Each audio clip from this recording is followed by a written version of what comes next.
आधी रात को अश्वत्थामा, कृपाचार्य और कृतवर्मा तीनों पांडवों के शिविर में पहुंचे। सभी सैनिक सोए पड़े थे।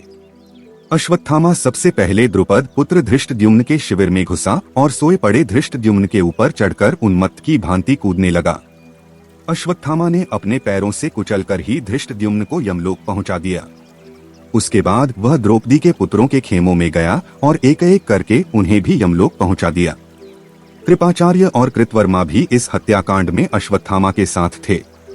यह कुकर्म करके उन्होंने पांडवों के शिविर में आग लगा दी। आग तेजी से भड़क उठी और सारे शिविर में फैल गई। सोए सैनिक जाग गए और इधर उधर भागने लगे। सैकड़ों सैनिक आग की भेंट चढ़ गए। तीनों ने लौटकर दुर्योधन को यह शुभ समाचार सुनाया, राजन, हमने सारे पांचालों और द्रौपदी के सारे पुत्रों को मार डाला। पांडवों की सेना आग में जलकर तहस-नहस हो गई।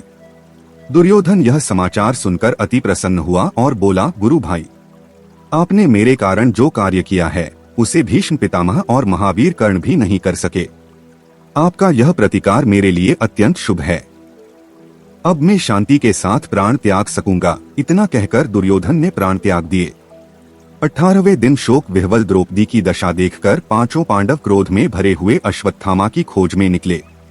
ढूंढते ढूंढते गंगा के तट पर व्यास के आश्रम में उन्होंने अश्वत्थामा का पता लगा ही लिया। उन्हें देखकर अश्वत्थामा घबरा गया। भीम और अश्वत्थामा के बीच द्वंद्व युद्ध हुआ। अश्वत्थामा पराजित हो गया। अपनी पराजय के चिन्ह स्वरूप अश्वत्थामा ने अपने माथे की दिव्य मणि निकालकर भीम को सौंप दी और वन में जाने की अनुमति मांगी। तब श्री कृष्ण ने उससे कहा, अश्वत्थामा, तूने जो जघन्य पाप किया है उसके लिए तू सदैव व्याकुल होकर भटकता रहेगा।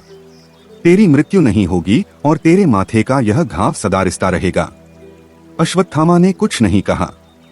गहरे आत्म पश्चाताप की अग्नि में जलता हुआ वह वन में चला गया। युद्ध समाप्त हो गया। हस्तिनापुर का सारा नगर निःसहाय स्त्रियों और अनाथ बच्चों के रोने की हृदय विदारक चीखों से गूंजता रहा। युद्ध भूमि में श्रृगाल और कुत्ते बेरोक-टोक घूम रहे थे और लाशों को नोच-नोच कर खा रहे थे, उन्हें खींच रहे थे। कुरुक्षेत्र की धरती खून से लाल हो गई थी। चील, कौए और गिद्ध लाशों पर से मांस नोचते खसोटते इधर से उधर उड़ रहे थे।